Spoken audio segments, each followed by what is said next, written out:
Denzel Washington choque Hollywood sur une déclaration audacieuse sur Jésus-Christ. Hollywood n'est pas habitué à entendre ce genre de clarté. Lors d'une récente interview, Denzel Washington, l'un des acteurs les plus respectés de sa génération, a fait une déclaration qui coupait le bruit de la célébrité, de la politique, de la culture des célébrités. Je ne suis que Jésus-Christ. Gloire à Dieu. Seules les erreurs étaient les miennes. Dans un monde où les artistes sont contraints de s'incliner devant les tendances, les agendas et l'approbation sans fin du public, les paroles de Denzel ont atterri comme un tremblement de terre spirituel. Pas d'excuses, pas de ramollissement, pas de spiritualité à mi-cœur. Jésus-Christ seul. Ce n'est pas nouveau pour Denzel, mais son ton a changé. Au fil des ans, il a fait référence à la prière, à l'église et à la vocation. Mais maintenant, il parle avec une urgence incontestable, comme s'il essayait d'avertir une génération endormie. Il a dit que le Saint-Esprit lui a parlé. Il a exhorté les jeunes hommes à rester à genoux. Il a reproché l'obsession d'Hollywood sur le culte de soi. Mais cette dernière déclaration est différente.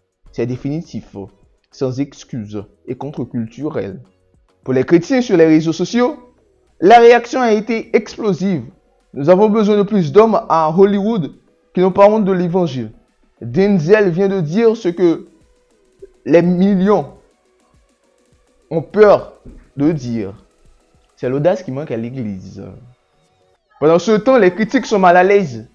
Parce qu'un homme avec l'influence de Denzel choisissant le Christ plutôt que la culture, qui menace le fondement même de l'idéologie hollywoodienne.